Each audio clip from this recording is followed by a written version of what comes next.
जो आप हम लोग है ना ग्रहों के ऊपर से डिटेल से जाएंगे। ग्रह अपने इनकी हिंदू पद्धति से सृष्टि की उत्पत्ति हुई और ग्रह माला उत्पन्न हुई, ऐसे हिंदू पद्धति बोल रही है बराबर, कि एक बिग बैंग हुआ और ऐसा धमाका हुआ जिसके अंदर से मूल नक्षत्र से पृथ्वी बाहर आई।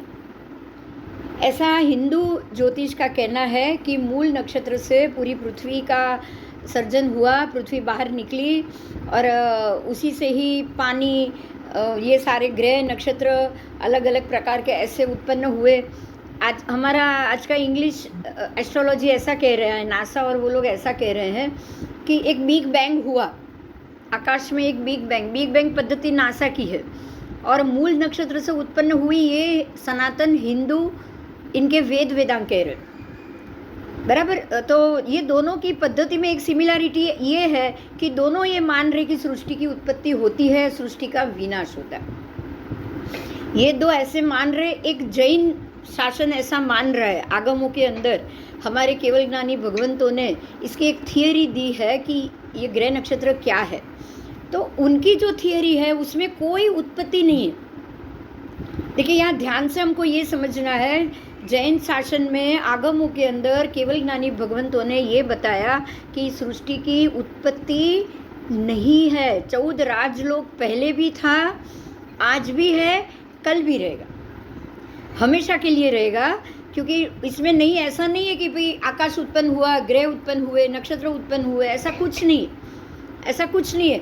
जैन धर्म ये मानता है कि पृथ्वी वहीं की वहीं है, उसके जो अधिष्ठायक देव हैं वो देव बदलते रहते हैं, देवों का स्थान बदलता है। जैसे कि प्राइम मिनिस्टर की सीट पर आने वाली व्यक्ति बदल गई, इसी प्रकार से प्रत्येक ग्रह नक्षत्र के जो सूर्य के जो सूर्य देव इंद्र है, सूर्य इंद्र है, वो अपनी अपनी आयु समाप्त करके दूसरा जीव आ जाएगा, लेकिन सूर्य कहीं भी नहीं जाएगा, सूर्य बीम वहीं का वहीं रहेगा। तो एक हमारा शासन ही ये मानता है कि ऐसी पद्धति है कि ये यहाँ पर सिर्फ उनकी जो पोजीशन है वो चेंज होती है, व्यक्ति चेंज होता है, बाकी सारा 14 राजलोक वैसे का वैसा है। अब ये दोनों को हम सिमिलरिटी लेंगे कि इनमें से सच क्या है। पहले हम सच क्या है वो सोच के आगे बढ़ेंगे। जब आपको सच पता चल जाएगा ना साइंटिफिकली, तब आप समझ जाओगे कि भाई हमको वो साइंस वाला ज्योतिष हमको भूल जाना, हमको परमात्मा ने जो कहा है वो सत्य क्यों है वो आपको समझ में आ जाएगा।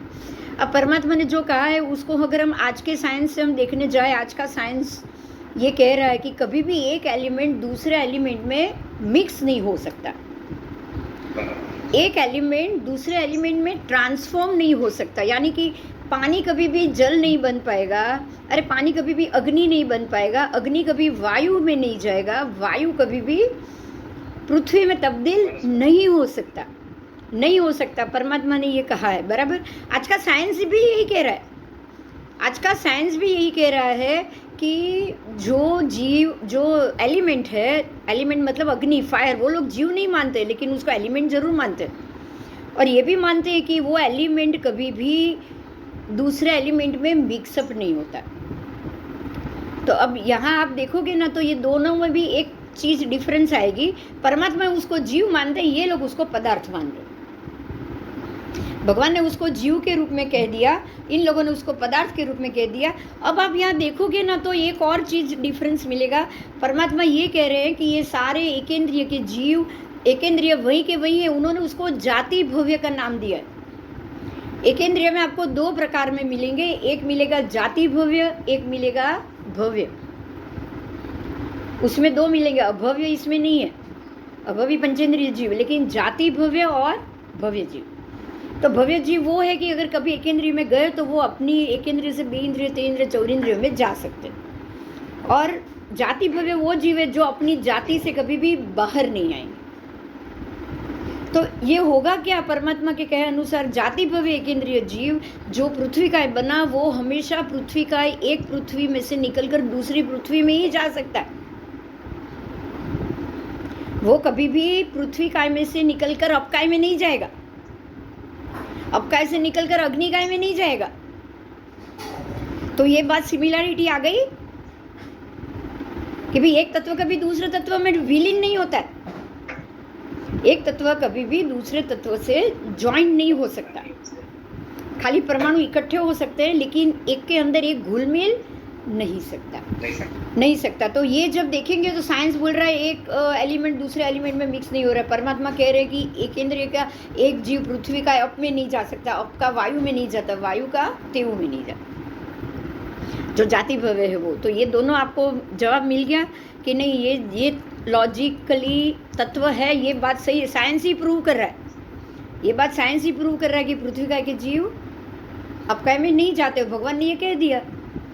तो ये एक बात आई। अब हमको ये समझना है कि जब नासा या मूल नक्षत्र से पृथ्वी बाहर निकली, सनातन धर्म ये दो चीज कह रही है, वो कहाँ सत्य हुआ? इन लोगों ने तो उत्पत्ति बता दी, उत्पत्ति हुई तो नाश भी बता दिया, बराबर। उत्पन्न होना और नाश होना ये तो संभव ही नहीं है। एलिमेंट कभी ऐसा हो ही नहीं सकता, ना वो क्रिएट हो सकता है, ना उसका दी एंड हो सकता है, बराबर। जब वो विलीन भी नहीं हो सकते, खत्म ही नहीं हो सकते, तो उत्पत्ति कहाँ से आएगी? आप ये बता सकते हो? मतलब ये हुआ कि अगर ये नासा कह रहा है कि बिग बैंग हुआ तो वो बात गलत।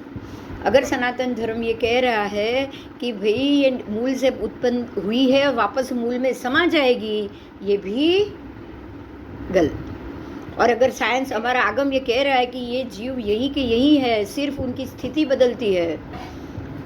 एक इंद्रिय भी 7 लाख पृथ्वी का है, 7 लाख में से 1 लाख में से वो दूसरे लाख में जाएगा, दूसरे से वो तीसरे में जाएगा, तीसरे से चौथे में जाएगा, लेकिन पृथ्वी का है, जाति भव्य जीव पृथ्वी का छोड़ के बाहर नहीं जाएगा। तो ये बात 100% राइट, बराबर। हम सब टैली कर रहे हैं, साइंटिफिकली प्रूव कर रहे हैं कि भगवान जो कह गए और पृथ्वी की सृष्टि की उत्पत्ति इस प्रकार से हुई है, ये हमको नहीं मानना है। कल ही भी था, यही पृथ्वी का जीव कल भी थे, आज भी है, कल भी रहे, मात्र उनका शरीर तो वही रहेगा, सिर्फ उनके अंदर की जीव की स्थिति बदल गई। और जाति भव्य में तो वो भी नहीं हो रहा है। जाति भव्य में वो आपका पृथ्वी का जीव, उसमें से वो तो मरने वाले ही नहीं है। जाति भव्य के जीव, उनको मरण समुद्घात आने वाला ही नहीं है, उनकी आयु वहाँ खत्म होगी ही नहीं। उनको 7 कर्म के बंद पड़ते हैं, 8वां कर्म का बंद ही नहीं पड़ रहा है, आयुष्य खत्म ही नहीं कर रहे वो। इसीलिए तो जाति वो जाति से कभी बाहर ही नहीं आएंगे। लेकिन जन्म तो उसके अंदर होता है ना, जन्म ही नहीं होगा ना, वही के वही है। जन्म होगा तो मरण भी होगा, मरण ही नहीं होना है तो जन्म कहाँ से होगा? अब दोनों साथ में चलेगा। मरण समुद्घात कैसे करते हैं वो ध्यान से हमको समझना है। ये जीव मरण, कषाय समुद्घात, वेदना समुद्घात, मरण समुद्घात, 3 समुद्घात करते हैं। कषाय तो है ही, क्योंकि वो वहाँ से बाहर नहीं निकल रहे हैं, पीड़ा ही भोगना है। वेदना समुद्घात भी है, क्योंकि वेदना ही भोग रहे हैं। मरण समुद्घात के वक्त अगर ये आपका एक पृथ्वी का जीव, अगर वो एकेंद्रिय रत्न 7वीं नारकी के विमान का वो एकेंद्रिय रत्न का जीव है, तो वहाँ से वो अपने आप को फरस करता है और सीधे ऊपर ईशद प्रागभरा पृथ्वी तक वो अपने आप शरीर को फैलाता है, अपने प्रदेशों को, आत्म प्रदेशों को वो फैलाएगा। और पहले वो उधर पहुँचेगा, फिर यहाँ से अपना आत्म प्रदेश को खींच लेगा नीचे से। ऐसे 14 राजलोक में 7वीं नारकी से लेकर ऊपर ईशद प्रागभारी की पृथ्वी तक वो जीव जा सकता है, लेकिन मरकर नहीं, वो जिंदा ही जाएगा। घनोदधि, घनवात, तनवात और पृथ्वी का रत्न का सब आ गए चारों। पृथ्वी का आ गया, अप का आ गया, तेऊ का आ गया और वायु का आ गया। चारों जीव आ गए। वायु का के भी जीव वही है जो वाह वंटोल और वो लेकर घूम रहे, बादर वायु का है और वो सूक्ष्म वायु का, वो भी अपने योनि में से बाहर नहीं आने वाले इसी प्रकार से। और वहाँ तनोदधि, घनोदधि, घनवात, तनवात दोनों है ना, तो वायु का भी आ गया। घनोदधि यानी पानी के भी जीव आ गए, अप का भी आ गया और पृथ्वी का भी आ गया। तो पृथ्वी का है, अप का है और प्रकाश भी आ गया, तेऊ का भी आ गया। ये प्रकाशित तो है ही अपने आप, स्वयं विमान रत्न है, इसलिए प्रकाश भी है, तेजोमय है। तो चारों चार आ गया, सिर्फ वनस्पति काय को छोड़ के। वनस्पति काय भी आते हैं, कहाँ आएंगे? जो भी हमारे ये जो अपने अलग अलग प्रदेश है ना, जिसको हम बोलेंगे अकर्म भूमि, वहाँ के कल्प वृक्ष कभी विलीन नहीं होते, वो कभी भी विलीन नहीं होते। ऐसे ही जो देव विमानों के अंदर जो बाग बगीचे हैं वो वनस्पति का है, रत्न के हैं, वो सारे रत्न के। आप यहाँ से बाहर निकलोगे, 2.5 द्वीप के बाहर बाकी के असंख्य जो द्वीप समुद्र है, वहाँ के जो उपवन वन है, वो सारे वनस्पति का के जीव भी रत्न के। तो आपका 5वां वनस्पति का भी तो आ गया ना, एक इंद्रिय के। 5 जीव में जाति भव्य जीव समा गए। तो इस प्रकार से परमात्मा का ये कहना है कि सृष्टि कभी भी खत्म नहीं होती, कभी भी उत्पन्न नहीं होती। ये जीव, उनका जो शरीर है वो यहाँ से यहाँ जाएंगे, शरीर भी नहीं खत्म होगा उनका। विमान है वो तो बने हुए, वो भी खत्म नहीं होगा, शाश्वत है वो। और अंदर जो जीव हैं वो यहाँ से 7वीं नारकी के घनोदधि का जीव निकलकर उस प्रागभार के घनोदधि तक पहुँच सकता है। ये लोकांत नीचे अधो लोकांत से ऊर्ध्व लोकांत तक वो फरस सकते हैं वो, लेकिन उनकी कभी भी आयु पूरी नहीं होती। आयु पूरी नहीं होगी तो जन्म भी नहीं हुआ है, सीधी बात, बराबर। तो ये इस हिसाब से हम देखेंगे तो साइंस भी इसको प्रूव कर रहा है कि एक एलिमेंट दूसरे एलिमेंट में मिक्स नहीं होता, और एलिमेंट कभी खत्म भी नहीं होता। अब इसी चीज़ को हम लेंगे सनातन धर्म से निकालेंगे। सनातन धर्म कह रहा है कि 5 महाभूत, अगर जीव मर जाए तो उसका शरीर 5 महाभूत का बना है, वो सारे 5 महाभूत सृष्टि के 5 महाभूत में मिल जाते हैं। जानते हैं ना, ये मिल जाते हैं, वो खत्म नहीं होते। 5 महाभूत में विलीन हो गया। मतलब क्या हुआ कि जो मेरा ये शरीर बना था उसमें भी पृथ्वी का है, अप का है, तेव का है, वायु का है, वनस्पति का है। तो वो मेरे मरने के बाद वो क्या खत्म हुए? नहीं हुए। वो अंदर से जो ये जुड़ के पंचेंद्रिय बना, मेरा अभी मैं बोल रही हूँ शरीर जुड़ के पंचेंद्रिय बना हुआ है।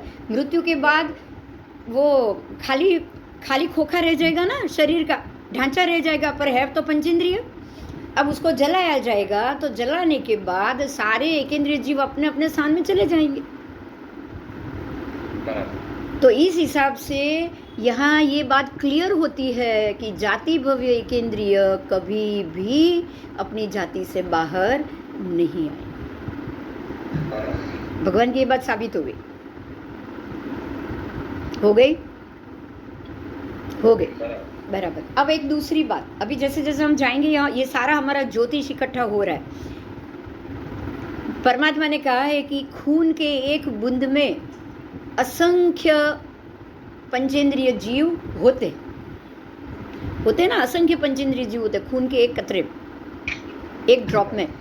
और आपको ये पता है, आज का साइंस उसको प्रूव कर रहा है कि एक खून की एक बूंद में 1 लाख से भी ज़्यादा त्रस्त जीव, हिलन डुलन करने वाले जीव होते हैं।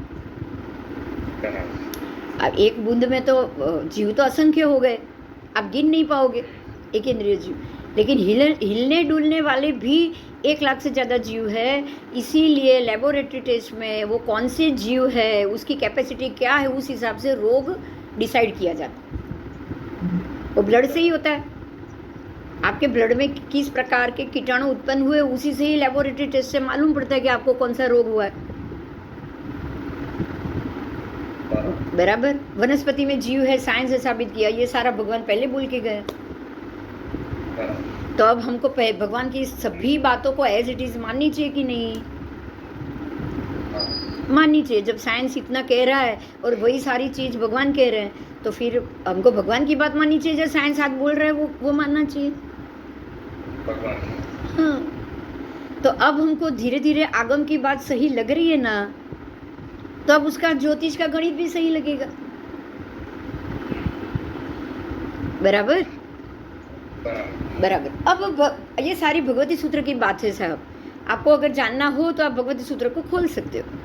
ये जो मैंने कहा कि भाई ये जो उनके साथ ही कर्म का बंध होता है, जन्म कभी नहीं होता है, जाति भव्य, उनके एक और बात बता दूँ, जिनका ये जाति भव्य जीव है उनके चार ही वो हम बोलते हैं ना, चार ही नहीं, चार ही उनके आत्मा प्रदेश खुले होते हैं, आठों नहीं। आत्मा के जो 8 हम जो भाग आत्मा प्रदेश के जानते हैं ना, जो आठों अगर खुले हो तो जीव मोक्ष जा सकता है। इनके 4 ही खुले, बाकी के 4 खुले ही नहीं। इनके अघाती का ही क्षय होता है, अघाती का ही बंद होता है। इनके घाती कर्म का कभी खुलेगा ही नहीं, तो वो क्षय होने की बात आएगी। आत्मा प्रदेश, 8 रुचक प्रदेश, आत्मा के 8 रुचक प्रदेश, ये जाति विविध जीवों के मात्र 4 ही खुले, इसलिए वो वेदना भोगते हैं। वेदनीय कर्म का बंद होता है, निकलता है उनका। लेकिन आपका उनका जो आयुष्य कर्म का है वो कभी भी बंद नहीं पड़ेगा। बाकी 7 कर्म वो निरंतर प्रत्येक समय में बांध रहे। और एकेंद्रिय जीव है, ताकत है नहीं, आत्मा के 4 ही प्रदेश खुले, मन तो उनके पास है ही नहीं। तो फिर वहाँ से बाहर निकल के 5 इंद्रियों से के सहारा लेकर जो जीव अपने 8 कर्म का उघाड़ कर सकता है, ये जीव तो कर ही नहीं पाएंगे, ये तो कर ही नहीं पाएंगे। इसीलिए वो जाति भव्य एक ही पृथ्वीकाय का पृथ्वीकाय में ही जाएगा, घनोदधि का दूसरे घनोदधि में ही जाएगा, वो घनोदधि से तनोदधि में भी नहीं जा सकता। और यही कारण है कि 14 लोग पहले भी था, आज भी है, कल भी रहेगा। क्योंकि ये जो जीव है ना, घनोदधि, घनवात, तनवात, विमान के एकेंद्रीय जीव, बाकी के पृथ्वी के रत्न के वनस्पति काय के जीव, ये सब कभी बदलेंगे ही नहीं। तो आप सोच लो कि 14 लोग खत्म कब होगा? जब ये सारे जीव वहीं के वहीं रहने वाले हैं, तो 14 लोग भी वहीं का वहीं रहेगा कि नहीं? सीधी बात है। निगोद के ठसाठस भरा हुआ है निगोद के गोले से, तो वो तो ठसाठस वैसे भी रहने वाला है, क्योंकि ये सारे जीव जाति भव्य के। तो 14 लोग कभी खत्म ही नहीं होगा। तो फिर पृथ्वी उत्पन्न कैसे हुई? मूल से आई कहां से? बिग बैंग हुआ कहां से? सोचो। तो इस कैटेगरी में हम जाएंगे तो परमात्मा की बात हमको सही लगेगी। अच्छा, बिग बैंग उत्पत्ति के बाद उन्होंने दूसरी बात बताई, मूल नक्षत्र से पृथ्वी की सृष्टि के बाद उन्होंने एक दूसरी बात बताई कि ऐसा विस्फोट होने के कारण कोई जगह आग भड़की, वो आग जो आग का गोला प्रकट हुआ उसमें से कोई जगह ठंडी हो गई, वहाँ बर्फ़ हो गया, कोई जगह वहाँ पानी हो गया, कहीं ज़मीन हो गई। ऐसी उनकी बिग बैंग की उत्पत्ति की थियरी वो बता रहे हैं। उनके कहने के मुताबिक एक बड़ा विस्फोट होने के बाद उसी में से ही अंदर कहीं बर्फ़ हुआ, कहीं पानी हुआ, कहीं आग हुआ, कहीं ज़मीन हुई, बराबर। अब वही दूसरा सिद्धांत लाए कि एक तत्व कभी दूसरे तत्व में हो जाता नहीं है, तो फिर आग आपकी एक ही चीज़ पदार्थ से आग आई कहाँ से? उसमें से बर्फ़ बना कैसे? उसमें से पृथ्वी बनी कैसे? चलो,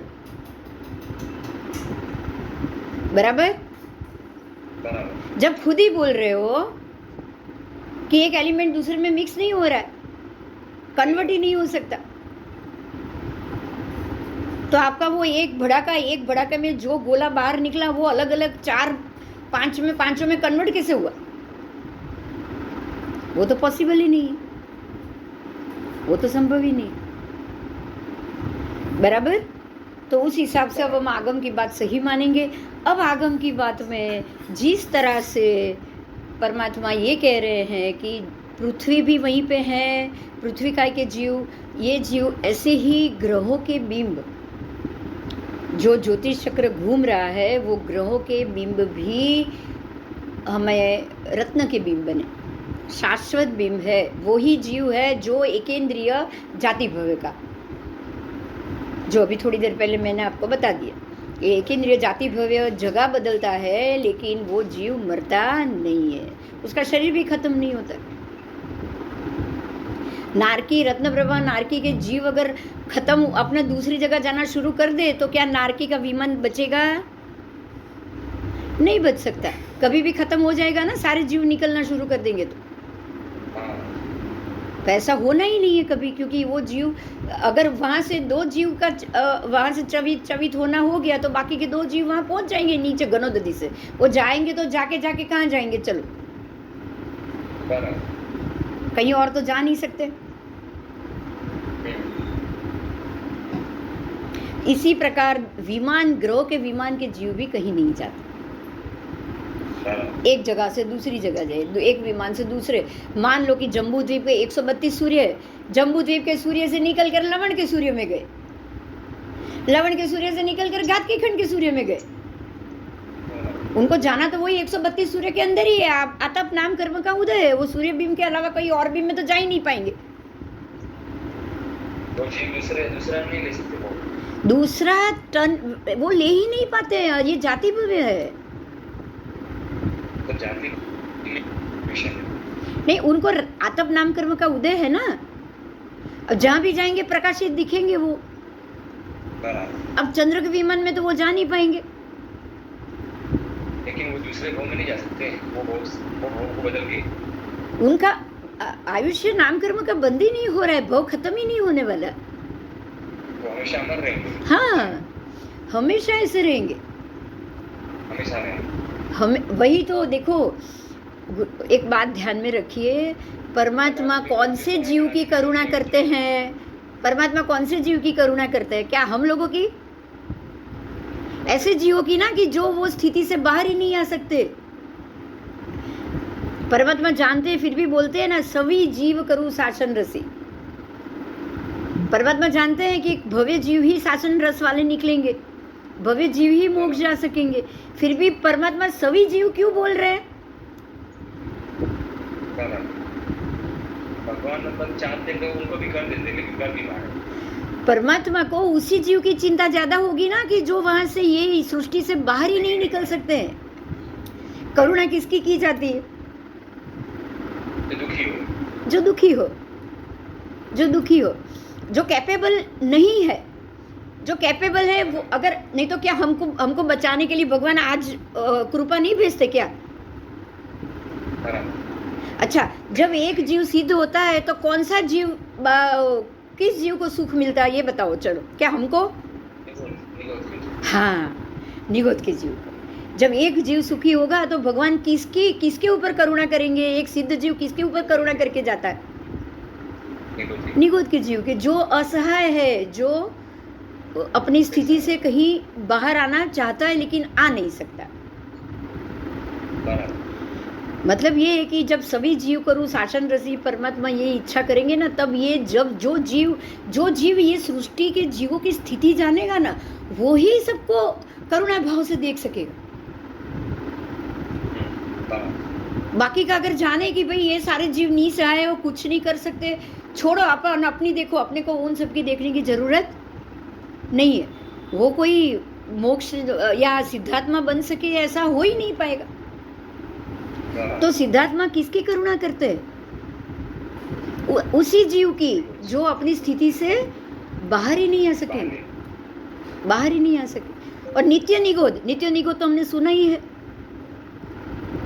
नित्य निगोद या 2 प्रकार के निगोद होते हैं, बराबर। नित्य निगोद तो निगोद में से बाहर ही नहीं आने वाला, वो तो बाहर ही नहीं आएगा। फिर 14 लोग खत्म होगा ही नहीं ना, सीधी बात है। तो हमको पहले जीवों की स्थिति को समझना पड़ेगा। इसी प्रकार से अगर हम सूर्य बीम के जीवों की बात करें, आतप नाम कर्म का उदय, और चंद्र के बीम बाकी के ग्रहों के बीम की करें तो उनको शीत नाम कर्म का उदय। वो ठंडक देते हैं, वो जीव का प्रकाश ठंडक देते हैं। ये जीवों की स्थिति हमको गर्मी देती। तो गरम प्रकृति वाले जीव गरम बीम में ही जाएंगे ना, ठंडे में तो जाएंगे नहीं। तो जितने ग्रह हैं वो सारे 132 है, वो 132 1 से 132 में घूम सकते हैं लेकिन बाहर नहीं निकल सकते, क्योंकि उनकी स्थिति खत्म ही नहीं होती, बराबर। तो अब हम ये आगे समझेंगे, चतुर्भंगी की बात करेंगे। परमात्मा ने चतुर्भंगी का जो ढांचा हमको दिया है वो इसलिए दिया है कि किसी भी चीज़ को आपको 4 प्रकार से उसका मूल्यांकन करना चाहिए। 4 प्रकार से किसी भी जीव का 4 प्रकार है। देखिए हमारे में भी जीव 4 प्रकार के हैं। उन्होंने मैं शुरुआत जीव से की। जीव के 4 भांगे कौन कौन से दिए? एक दिया सादी शांत। सादी शांत, देखो सादी शांत का मतलब क्या हुआ? उसकी आदि भी है, उसका अंत भी है। तो वो जीव जो सादी शांत है उसके 8 के 8 प्रदेश खुले हैं, तभी उसकी आदि भी हुई, उसका अंत भी हो। बराबर? जीव निगोद में था, नित्य निगोद नहीं था, निगोद में से बाहर निकला, एक सिद्ध भगवान गए, वो निगोद में से बाहर निकला, एक पुद्गल परावर्त, अनंत पुद्गल परावर्त घूमते घूमते वो एक पुद्गल परावर्त में आया, उसके बाद वो अर्ध पुद्गल में आया। बराबर? क्यों? जैसे जैसे उघाड़ होता गया वो आगे बढ़ता गया, तो वो हुआ सादी शांत कि उसकी आदि भी थी। उसने पुद्गल परावर्त निगोद से बाहर निकला, वो पुद्गल परावर्त में उसने प्रवेश किया, अर्ध पुद्गल में भी किया, और अब वो जीव मोक्ष जाकर सिद्ध के जीव में भी जाकर बैठा है, तो उसकी आदि भी शुरू हुई और अंत भी हुआ।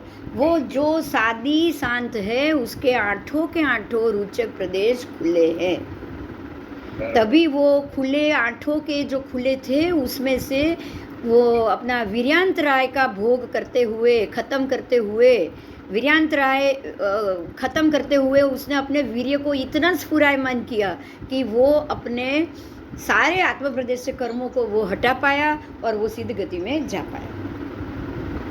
तो ये हुआ सादी शांत। अब दूसरा हुआ, देखिए इसमें सिर्फ 2 चीज ली, चतुर्भंगी है, ये चतुर्भंगी है, आदि और अंत, अनादि अनंत, ये 4 भेद हुआ। ये चारों को जोड़ के 4 भांगा होता है। आदि यानी शुरुआत है तो उसके सामने अनादि है जिसकी शुरुआत नहीं है। अब सादी है, अंत है, तो उसका सामने अनंत है। तो ये चारों को जोड़कर 4 भांगा किया। परमात्मा ने एक बात बताई कि जब तक किसी भी वस्तु को चारों प्रकार से आपको मूल्यांकन करना पड़ेगा। सादी होगी तो उसके साथ शांत भी जुड़ सकता है, फिर अनंत भी जुड़ सकता है, और ऐसे अनादि होगी, सादी है अनादि है तो उसके साथ भी शांत भी जुड़ सकता है और अनंत भी जुड़ सकता है। बराबर? तो इस प्रकार से 4 भेद हुए, सादी शांत हुआ, ऐसे सादी अनंत भी होगा ना। भांगो सादी अनंत भी आएगा भांगा, जिसकी आदि तो है, निगोद से तो बाहर निकल गया, लेकिन उसका अंत ही नहीं है। ऐसा कौन सा जीव? अभव्य जीव। अभव्य जीव पंचेंद्रिय तक पहुंच सकता है निगोद से निकलकर, 9 ग्रव्य तक पहुंच सकता है। मतलब उसके 4 तो उघाड़ थे। बराबर? अघाती कर्म का तो वो क्षय करता रहता है, बढ़ाता रहता है, आयुष्य भी बदलता रहता है, वेदनीय भी बदलता रहता है, गोत्र भी लेता है, नाम भी करता है कि नहीं। तो उसके 8 प्रदेश तो बंद नहीं है, 4 तो बंद है ही, तभी वो मोहनीय का कभी क्षय नहीं कर पाएगा। उसको ज्ञानावरण कभी नहीं जाएगा, उसका दर्शनावरण कभी नहीं जाएगा। बराबर? और वीर्यांतराय वो कभी नहीं कर पाएगा, इसलिए वो सादी अनंत भांगे में चला गया। वो अभवी जीव मात्र वो पंचेंद्रिय तक पहुंचा, लेकिन वो अब ये अनंत का जो उसका भांगा है उसको वो क्लियर नहीं कर पाया। बराबर? अब तीसरा भांगा लेंगे हम। तीसरा अब आ गया आपको अनादि। अब सादी के साथ ये दोनों को जोड़ना है। बराबर? अनादि शांत और अनादि अनंत। सादी के साथ 2 जोड़े, अब अनादि के साथ जोड़ो। अनादि शांत, अनादि का मतलब क्या हुआ कि भाई उसकी अनादि थी, वो उसका कोई जन्म वन्म नहीं हुआ, लेकिन फिर भी उसका अंत हो सकता है। अनादि से वो वहीं पे है, लेकिन उसका अंत हो सकता है। बराबर? अनादि से जीव भटक रहा है, लेकिन फिर भी अनंत हो सकता है। ये भव्य जीव, बराबर। भव्य जीव है जिसकी कोई आदि नहीं है, पता नहीं है, लेकिन ये जीव की अवस्था में तो वो है ही, लेकिन वो शांत अपने आप को खत्म जरूर कर सकता है। बराबर। और ऐसे जरूरी नहीं, और उसमें भव्य जीव में भी दूसरा कि वो अनादि अनंत काल तक कौन आए, वही आए जो जाति भव्य। बराबर। जाति भव्य किस में जाएगा, तो क्या अनादि अनंत, जिसकी आदि भी नहीं है लेकिन अंत भी नहीं। तो इस प्रकार से आपके जो आत्मा के 8 प्रदेश है, वो 8 प्रदेश इसमें डिवाइड हो जाते हैं। अनादि अनंत में वही जीव आएंगे जाति भव्य। अनादि अनंत क्यों? क्योंकि उनको अब देखिए, वो अनादि और अनादि से हैं, अनंत काल तक संसार में घूमने वाले हैं, तो कर्म का बंध तो होगा ही, निरंतर होगा। अगर कर्म का बंध नहीं है तो उनको यहाँ रहने की जरूरत नहीं, उनको यहाँ रहने की जरूरत नहीं। तो अनादि अनंत के भांगे में वो अनंत काल तक रहने वाले, इसलिए आयुष्य का बंध तो होगा ही नहीं। मात्र आयु को छोड़ के बाकी के 7 कर्म वो निरंतर बांधेंगे, मोहनीय भी बांधेंगे, ज्ञानावरण दर्शनावरण हर कोई बांधेगा, क्योंकि इनके 8 के 8 प्रदेश बंद पड़े हुए। वो एक भी कर्म का क्षय नहीं कर पाएगा, कर्म क्षय ही नहीं कर पाएगा। आयुष्य कर्म मिलेगा दूसरे इंद्रिय में जाने का, इंद्रिय में जाने का, तो ही कर्म क्षय संभव है, नहीं तो नहीं। बराबर। तो इस प्रकार से अब आप चतुर्भंगी की बात हो गई। अब इम्पोर्टेंट बात ये है, सबसे महत्व की बात ये है कि ये चतुर्भंगी मात्र जीवों में हमको नहीं देखनी।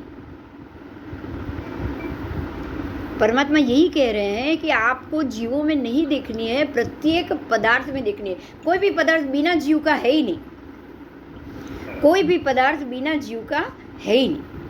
अब पवन आ रहा है, वायु आ रही है, हम बोलेंगे लेकिन बिना जीव वायु है नहीं। पदार्थ में पानी लोगे तो क्या बिना जीव पानी है? नहीं। आग लोगे तो भी बिना जीव नहीं है। वनस्पति लोगे तो भी बिना जीव की नहीं। ऐसे ही विमान लोगे, आप सौधर्म देवलोक का विमान लोगे तो भी बिना जीव का नहीं। बराबर। ऐसे ही हम सूर्य चंद्र ग्रह तारा नक्षत्र का विमान लेंगे तो भी बिना जीव का नहीं। तो जो भी पदार्थ है वो बिना जीव का नहीं है। तो प्रत्येक जीवधारी पदार्थ के 4 भांगा होंगे कि नहीं? होंगे। बिना 4 भांगा किसी भी चीज का फलादेश हमको नहीं करना चाहिए, नहीं करना चाहिए। इसीलिए आपके हमारे आगम में तो ये चीज लिखी ही है, शीलवान और 2 पुरुष का किया है ना, कोई भी पुरुष या स्त्री का, शीलवान और चारित्रवान। अगर वो शीलवान है और चारित्रवान भी है, ये पहला भांगा। दूसरा, वो शीलवान भी नहीं है और चारित्रवान भी नहीं है, ये दूसरा भांगा। तीसरा, वो शीलवान है पर चारित्रवान नहीं, और चौथा चारित्रवान है पर शीलवान नहीं है। बराबर। इसी प्रकार से अब हम ग्रहों का देखेंगे। ग्रह बलवान है पर शुभ नहीं। देखिए इसमें 4 भांगा कौन सा है? शुभ, अशुभ, बलवान, निर्बल। चीज या तो बलवान हो सकती है या निर्बल हो सकती है, और वो चीज या हमारे लिए शुभ हो सकती है या अशुभ हो सकती है। बराबर। या तो वो बलवान हो सकती है या निर्बल हो सकती है, या वो शुभ हो सकती है या वो अशुभ हो सकती है। कोई चौथी चीज आएगी नहीं। कोई भी चीज हो, मान लो कि ये आप ये ऐसे चाय पड़ी हो, चाय का कप है, तो चाय क्या हो सकती है? या तो आपको बल देगी या आपको निर्बल बनाएगी, और या तो वो अपने वो शुभ अशुभ देखेगी, या वो अच्छी होगी, पीने के बाद आपकी तबीयत सुधारेगी, या वो आपकी तबीयत बिगाड़ेगी। इसी प्रकार से चीज होती है। तो परमात्मा ने किसी भी चीज को 4 तरीके से मूलने के लिए, मूल्यांकन करने के लिए कहा, तो इसीलिए हम ग्रहों का फलादेश भी चतुर्भंगी से ही करेंगे, या हमको करना चाहिए। संसार के सभी पदार्थों का मूल्यांकन आपको किससे करना चाहिए? चतुर्भंगी से। बराबर। बराबर। तो अब हम बिना चतुर्भंगी कोई भी फलादेश नहीं करेंगे। तो अब जा रहा है बराबर? गुरु आपको समझ में आ रहा है? कोई दिक्कत नहीं आ रही है ना? कहीं भी आए तो कहीं अटक जाओ तो आप ज़रूर प्रश्न कर सकते हो। ठीक है, ठीक है, अभी आगे जाएंगे। आप बता देना आज कहाँ तक रखना है और कैसे रखना है, तो उस हिसाब से हम चालू रखेंगे। ठीक है, अभी दूसरी बात, ये तो हो गया ये तरीका कि इस तरीके से किस प्रकार से हम इसका मूल्यांकन कर सकते हैं, बराबर। अब हमको प्रत्येक ग्रह को देखना है, प्रत्येक ग्रह की स्थिति को देखना है। तो सूर्य, पहले हम सूर्य को लेंगे, अब तो समझ में आ गया है ना, मैं शास्त्र के हिसाब से ही जा रही हूँ फलादेश में। अभी हम लोगों को हिंदू संस्कृति या ये नासा को क्यों नहीं लेना है, वो अभी मेरे को बोलने की ज़रूरत नहीं पड़ेगी। अभी हम सारा जो फलादेश है, वो जो सिद्धांत है चतुर्भंगी, और उससे क्या उसका फल निपजता है, वो हमको क्या दे सकते हैं, क्यों दे रहे हैं, वो हम तक क्यों पहुंच रहा है, वो सारी चीज़ अभी हम भगवती सूत्र के पाठ में से ही करेंगे। तो अब देखेंगे, देखिए सूर्य का बिंब है, सूर्य के बिंब एकेंद्रिय, मिथ्यात्व एकेंद्रिय के जीव है, ऐसा भगवान ने बोला। सारे ग्रहों के बिंब, मात्र सूर्य के नहीं, सारे ग्रहों के बिंब के जो जीव है ना, वो है मिथ्यात्व एकेंद्रिय जीव, पृथ्वी का। इसका नाम है मिथ्यात्व एकेंद्रिय पृथ्वी का, बराबर। ये बिंब में और नारकी के बिंब में कोई फर्क नहीं है, देव विमान के बिंब में, वो दोनों में कोई फर्क नहीं है। रत्न काय में, अढ़ीद्वीप के अंदर जो भी रत्न है वो और ये रत्न में कोई फर्क नहीं है, लेकिन अढ़ीद्वीप के बाहर के जो रत्न है उसके बिंब और हमारे बिंब में जरूर अंतर, ठीक है, क्योंकि इसका प्रकाश अलग है, उसका प्रकाश अलग है। ये घूम रहे हैं, ये घूमते घूमते प्रकाश दे रहे हैं, इनकी असर ये गोलाई में भी घूम रहे हैं, ये ऊपर से नीचे अधो क्षेत्र में भी आएंगे, ऊर्ध्व क्षेत्र में भी जाएंगे। ये बिंब जब पहला आ रहा होता है तब ऊपर ऊर्ध्व क्षेत्र में होते हैं और धीरे धीरे करके वो अधो क्षेत्र में आते हैं। तो इसलिए उसकी असर ये काल में, उत्सर्पिणी काल में से आप पहले आरे से छठे आरे तक पहुंचते हो, उत्सर्पिणी।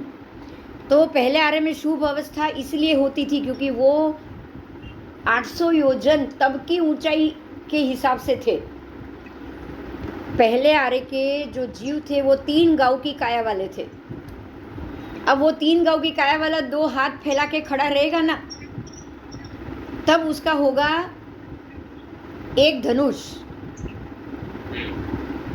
ऐसे एक धनुष का आपको गिनते योजन कब बनेगा? 2000 धनुष बराबर 1 योजन। तो वो एक हाथ की काया, 3 गांव की काया वाला का ऐसे चौड़ा हुआ एक हाथ फैला हुआ, ऐसा 2000 धनुष। तो आप सोच सकते हो क्या हमारा और उसका एक जैसा हो सकता है? नहीं हो सकता। तो तब उसके 2000 धनुष बराबर 1 योजन, एक गांव, और 8000 धनुष बराबर 1 योजन, 8000 धनुष बराबर 1 योजन। और ऐसे 800 योजन तब की ऊंचाई के हिसाब से 800 योजन ऊंचा। तो आप सोच सकते हो ग्रह नक्षत्र कितने ऊंचे होंगे, बहुत ऊंचाई पे होंगे। तो उतने ऊंचाई से आज जो सूर्य का ताप मिल रहा है तब मिलता होगा क्या? आज जो हमको धूप मिलती है कड़क, तब मिलती होगी? सोचो नहीं मिलती होगी। इतनी ऊंचाई पे थे वो, ऊर्ध्व में 4 था। और ये पाठ आपको सूर्य प्रज्ञप्ति, जम्बूद्वीप प्रज्ञप्ति में सब में मिलेगा।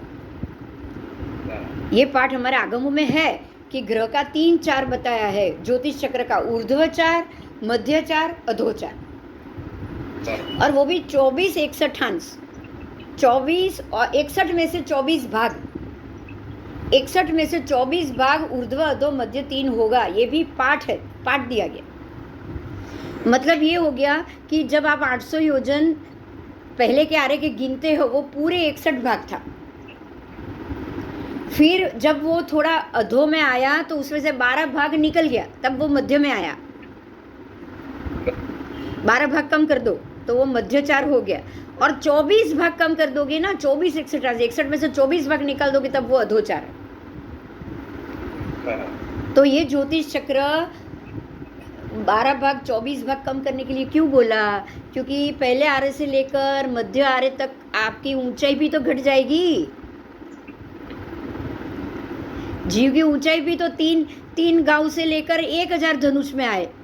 1500 धनुष, उसके बाद 1000 धनुष, उसके बाद 500 धनुष और लास्ट में 1.5 फुट, बराबर। तो 1.5 फुट होते होते वो 24 तक उतरा है ना ज्योतिष चक्र, 24 भाग उतर गया, तभी तो वो 1.5 फुट के ही 800 योजन ऊपर हो ना ज्योतिष चक्र आएगा ना। तो ये भी हमको समझना पड़ेगा कि परमात्मा ने कहा है कि ज्योतिष चक्र 800 योजन पे है, लेकिन वो एक ही जगह नहीं रहता है, वो 6 दिशा में 4 बताया। सूर्य चंद्र ग्रह नक्षत्र तारों का 6 दिशा में 4 बता दिए। 6 दिशा यानी कि हमारी 10 से 10 दिशा आ गई, पूर्व पश्चिम उत्तर दक्षिण, और उसी के अंदर दिशा में 4 विदिशा भी आ गई, तो 8 तो ये 4 में ही आ गई, और एक ऊर्ध्व दिशा और एक अधो दिशा। तो ये 6 दिशा में जब ये ज्योतिष चक्र 4 कर रहा है तो वो 61 में से 24 भाग नीचे उतर जाता है। क्यों? क्योंकि वो 61 में से 24 भाग हमारी भी हाइट कम हो जाती है। ठीक है, ठीक है, इसीलिए दिनों दिन ज्योतिष चक्र नीचे उतरेगा, वैसे उसकी असर ज़्यादा बढ़ेगी। अब इसी चीज़ को आज का साइंस देखो, ये तो आदिनाथ भगवान कहकर गए आगमों में, उत्सर पीढ़ी के पहले की बात है ये। उत्सर पीढ़ी के पहले आर्य में किस प्रकार से ज्योतिष चक्र था, ये तो अनंत उत्सर पीढ़ी के भगवान कहकर जाते हैं ना, एक ही आगम कह के जाते हैं। साइंस तो आज बोल रहा है। आज आप देखोगे कि बहुत बार बहुत जगह ग्रह नक्षत्रों की जब भी डिटेल आती है, साइंस एक बात बताता है कि ग्रह सबसे नज़दीक आ रहे हैं,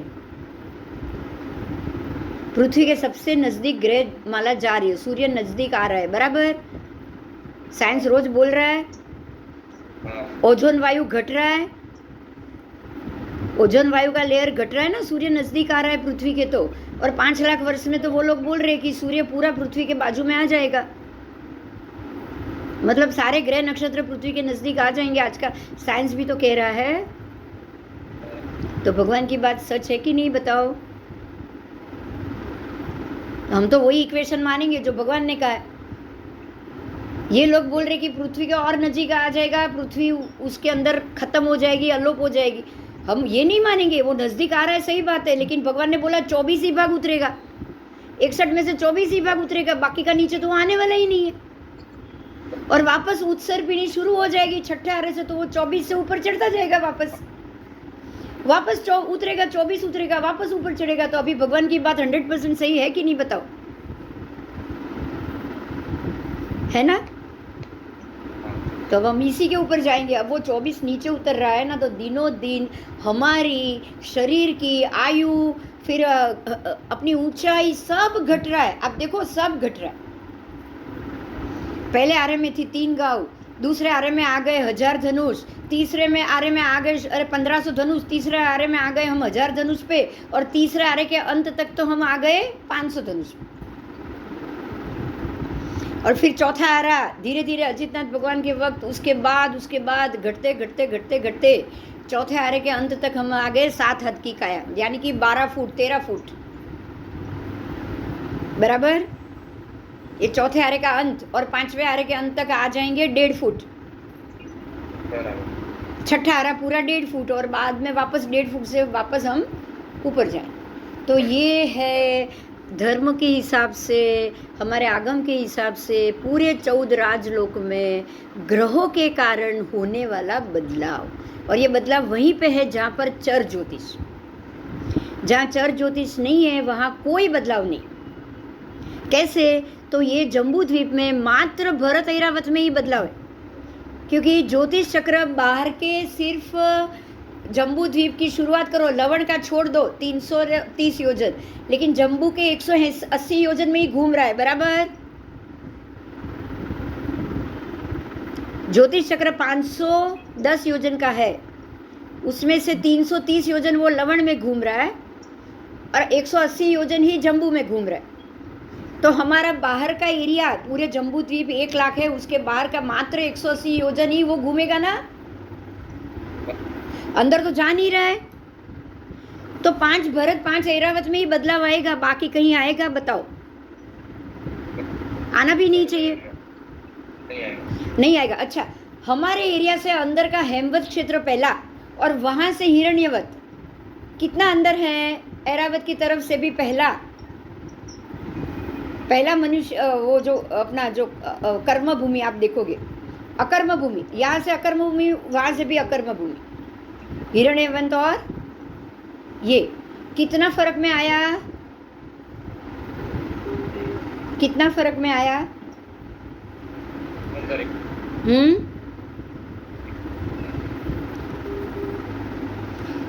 कम से कम 2500 योजन, 500 भरत का गिनो, उसके बाद हिमवान के 1000, 1500 हो गए दोनों मिलाएंगे, और उसके बाद वाले का और भी 1000 लेना पड़ेगा ना, 2000 का एरिया है हेमवत का, तो आधे में आएंगे युगलिक, तो 1000 तो 2500 योजन, 2500 योजन हम अंदर हमारे अंदर है वो एरिया, पहली युगलिक जहाँ सदाकाल तीसरा आ रहा है, तो सूर्य का घूमने से वो 2500 योजन अंदर है, तो भरत जैसी असर वहाँ नहीं होगी, बराबर, तो वहाँ सदाकाल तीसरा आ रहा है। आप और अंदर जाओ, दूसरा हरिवर्ष क्षेत्र, तो ये 2500, फिर इसका ये 1000 जोड़ो 3500, उसके बाद के 4000 जोड़ो 7500, और उसके बाद के 8 का आधा करो 4, तो 11500 योजन छोड़ने के बाद आएगा हरिवर्ष क्षेत्र, तो इसलिए वहाँ सूर्य से उतना दूर हुआ, तो दूसरा आरा होना चाहिए, बराबर। और उसके आगे और अपना ये जो है ना क्षेत्र,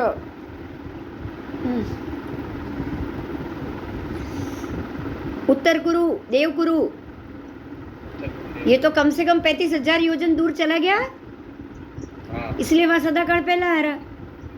मतलब सूर्य से जितने दूर क्षेत्र है ना, वहाँ पर सूर्य की उतनी इफेक्ट नहीं होती, तो आरा किधर बदलेगा? सिर्फ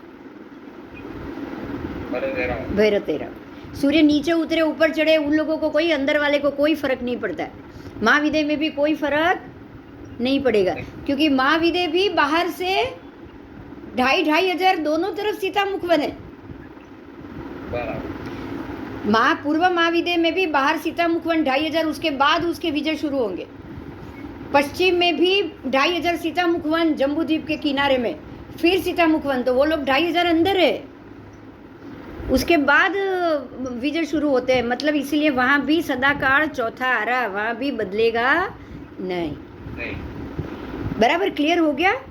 ग्रहों की असर क्यों कुछ प्रदेश पे अलग, कुछ प्रदेश पर अलग, हर जगह एक जैसी नहीं, जम्बू में भी क्षेत्र के अधीन है इसलिए, और ग्रह इस प्रकार से वो सब सृष्टि और सब चेंज बदल रहा है, इसीलिए इस प्रकार की व्यवस्था हमेशा के लिए, ये व्यवस्था ग्रहों की घूमने की रहेगी। बराबर गुरुदेव? पृथ्वी समझाई गई? कई प्रश्न हो तो बराबर? हाँ, चलो तो अभी आप થોડીક વાર ઇન્ટરવલ રાખવું હોય તો ઇન્ટરવલ રાખો, પછી થોડીક વાર રહીને કરવું હોય તો પણ વાંધો નહીં. આપ બોલો 4 વાગે કે 3 વાગે કે 4 વાગે? હા, મને નહીં સંભળાયું નહીં.